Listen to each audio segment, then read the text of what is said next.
ఉద్యోగరీత్యా వేరే దేశానికి వెళ్ళిన కొడుకు హరీష్ భార్య పిల్లలతో తిరిగి వస్తున్నాడు అని తెలిసిన ఉత్తరం చదివిన తల్లి విజయ సంతోషపడి వీధిలో ఉన్న వాళ్ళందరికీ చెప్పుకుంటూ నా కొడుకు అమెరికా నుంచి వస్తున్నాడు అనుకుంటూ వాడికి ఇష్టమైన సరుకులన్నీ తేవాలని తను దాచుకున్న పెన్షనీ డబ్బులు నుంచి డబ్బులన్నీ తీసుకొని సంచి పట్టుకొని ఇంటికి తాళం వేసి వీధిలో ఉన్న వాళ్ళందరికీ చెప్పుకుంటూ అలా మధ్యాహ్నం అయ్యే ఫ్రెండ్స్, మీరు మా వీడియోస్ని చూస్తున్నారు కానీ లైక్ చేయడమే లేదు ఫ్రెండ్స్. చూసేవారి నుంచి మేము కోరేది ఒక లైక్ మాత్రమే ఫ్రెండ్స్. ప్లీజ్ లైక్ చేయండి. సరికి కిరాణా స్టోర్కి వెళ్తుంది విజయ. అలా వెళ్ళిన విజయ నాకు నిల్వ సరుకులు కాకుండా కొత్తగా వచ్చిన సరుకులు నేను చెప్పినవన్నీ ఒక 5 కేజీలు మూట కట్టివు బాబు. మా అబ్బాయి వేరే దేశం నుంచి నన్ను చూడటానికి భార్య పిల్లలతో వస్తున్నాడు. మళ్ళీ ఎప్పుడో కానీ రాడు. వాడికి ఏం పనుందో ఏమో, వారం రోజులు ఉంటానని చెప్పాడు.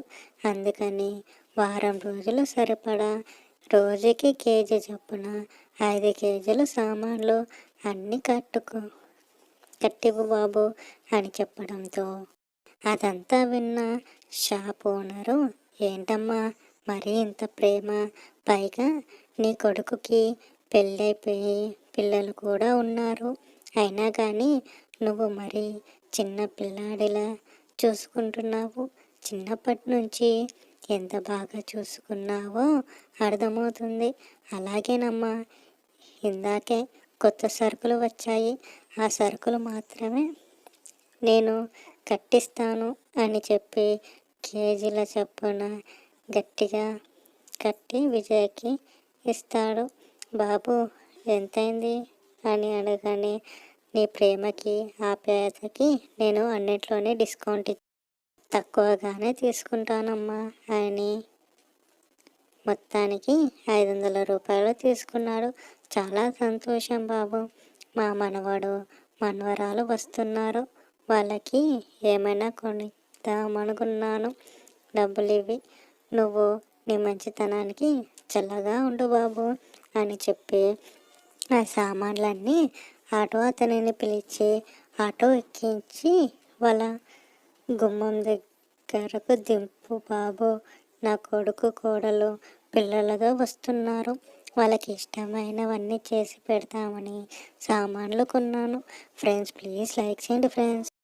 ఇవి నేను మొయ్యాలంటే నా చేతులు పడిపోతాయి బాబు, వాళ్ళకి చేయటానికి నా చేతులు పనికిరావు, అందుకనే నువ్వు ఏమీ అనుకోకుండా ఆ గుమ్మం దగ్గరకు దింపవా అని చెప్పడంతో అలాగేనమ్మా అని చెప్పి ఆటో అతను సామాన్లన్నీ గుమ్మం దగ్గర పెడతాడు.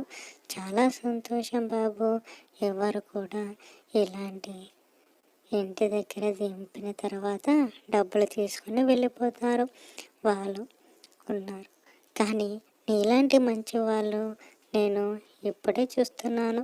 చాలా సంతోషంగా ఉంది. ఎండని పడి వచ్చాము కదా బాబు, లోపలికి రా, చల్లగా మజ్జిగ ఇస్తాను, నిమ్మకాయ పిండి అని చెప్పి అనడంతో ఏమి వద్దమ్మా, ఇంటికి వెళ్ళాలి, మధ్యాహ్నం అయింది కదా, నా పిల్లలు నా భార్య ఎదురు చూస్తూ ఉంటారు, ఏమీ అనుకోకండి అని వినకుండా, పిల్లలున్నారా, అయ్యో లోపలికి రా, మొన్నే అరిసెలు మురుకులు చేశాను, అవి ఉన్నాయి తీసుకొని వెళ్ళు, మా అబ్బాయి వాళ్ళు వస్తున్నారు కదా, నేను మళ్ళీ చేస్తానులే అని చెప్పి కవర్లో మురుకులు అరిసెలు అన్నీ కట్టేస్తుంది. అలా చాలా సంతోషం అమ్మ అని చెప్పి అక్కడి నుంచి ఆటో అతను వెళ్ళిపోతాడు. అలా లోపలికి వెళ్ళిన విజయ మధ్యాహ్నం ఒంటరిగా 1 గంట అయ్యింది. అన్నం కర్రలపై పైన పెట్టి వండుకొని ఆవకాయ వేసుకొని ఒక ముద్ద కలుపుకొని తిని మరో ముద్దలో కొంచెం పెరుగు వేసుకొని తింటుంది. అలా సీరియల్ చూస్తూ నిద్రలోకి జారుకుంటుంది విజయ. అలా సాయంత్రం 4 అవ్వడంతో నిద్ర లేచి వాకిళ్ళు తుడిచి టీ తాగి సరుకులన్నీ ఒక చోట పెట్టుకొని రేపటికి ఏం చేద్దామని ఇంకొక 6 రోజుల సమయం ఉంది మా అబ్బాయి రావడానికి. వాడు వచ్చేలోపే వాడికి ఇష్టమైనవన్నీ చేసి పెట్టాలి అని రోజుకొకటి చొప్పున వండుకుందామని అనుకుంటుంది విజయ. అలా అనుకుందో లేదో పక్కింటి వాళ్ళందరూ వచ్చి, ఏంటి విజయమ్మ అలా సంతోషంగా ఉన్నావు, మీ అబ్బాయి వస్తున్నాడట అని అనడంతో, అవునండి మా అబ్బాయి వస్తున్నాడు, చాలా సంవత్సరాల ఫ్రెండ్స్, ప్లీజ్ లైక్ చేయండి ఫ్రెండ్స్. తర్వాత వాడిని చిన్నప్పటి నుంచి ఎంతో బాగా పెంచాను, మీకు తెలిసిందే కదా, వాడు నేను లేకపోతే ఉండలేడు. అలాంటిది వాడు ఉద్యోగరీత్యా వాడు వేరే దేశానికి వెళ్ళాడు. అసలు తింటున్నాడో లేదో తెలియదు. వాడిని చిన్నప్పటి నుంచి బాగా చదివించాను, తండ్రి లేని లోటు తీర్చాను. అందుకు వాడు 10వ తరగతి పూర్తి అవగానే వాడి కాలేజీ ఫీజులు, పుస్తకాల ఫీజులు నాకు తెలియకుండా పనిలోకి వెళ్ళేవాడు. అది గమనించిన నేను, ఎందుకురా అలా చేస్తున్నావు, నేను నీ తల్లినే కదరా, నేను కష్టపడుతున్నాను కదరా, నీ గురించే కదరా అని చెప్పాను. అందుకని కష్టపడుతుంది, అలాంటిది నన్ను మర్చిపోయి నేను నిన్ను చూడను అనుకున్నావా ఏంటి, నాకు తెలియకుండా వెళ్తున్నావు, నీ కాలేజీ ఖర్చులన్నీ నేనే చూసుకుంటాను అని చెప్పి వాడిని కాలేజీకి పంపి నేను కష్టపడేదాన్ని. అలా వాడు బాగా కష్టపడి చదివి మంచి మార్కులు తెచ్చుకున్నాడు. అందుకు వాడికి ఇక్కడ ఒక ఉద్యోగం దొరికింది. అలా ఆ ఉద్యోగం బాగా చేస్తున్నాడని అమెరికాకి ట్రాన్స్ఫర్ చేద్దామని అనుకున్నారు. అలా మంచి సంబంధం చూశాను. పెళ్ళైందో లేదో కోడల్ని ఇంట్లో ఉంచకుండా అప్పటికప్పుడే అమెరికాకి తీసుకువెళ్ళిపోయాడు. అలా ప్రతిరోజు ఫోన్ చేస్తాడు నా కొడుకు. అప్పుడప్పుడు చూడటానికి వచ్చేవాడు. అలా మనవడు మనవరాలు పుట్టాక ఒకసారి వచ్చి 2 రోజులు ఉండి వెళ్ళిపోయారు. అప్పటి నుంచి మధ్య మధ్యలో హరీషే వచ్చేవాడు, కానీ కోడల్ని పిల్లల్ని మాత్రం తీసుకురాలేదు. ఏమైందిరా అని అడిగితే ఏమీ చెప్పలేదు. మళ్ళీసారి తీసుకొస్తాను అనేవాడు. సరే వాడికి ఇబ్బంది పెట్టడం ఎందుకులే అని నేనే అడగలేదు. అలా ఒకరోజు 1 సంవత్సరం అయ్యేసరికి అమెరికా నుంచి ఫోన్ తీసుకొని నాకు ఇచ్చాడు. అమ్మ, మేము రావడం ఊరికే కుదరదు కదా, ఇందులో వీడియో కాల్ అనే ఆప్షన్ ఉంటుంది, నేను చేస్తాను, అది పైకి లేపితే మేము కనిపిస్తాము అని చెప్పాడు. ఫ్రెండ్స్ ప్లీజ్ లైక్ చేయండి ఫ్రెండ్స్. అలా ఒకరోజు ఉండి మరుసటి రోజే వెళ్ళిపోయాడు. అలా ఎప్పుడైతే ఫోన్ కొనిచ్చాడో అప్పటి నుంచి మళ్ళీ తిరిగి రాలేదు.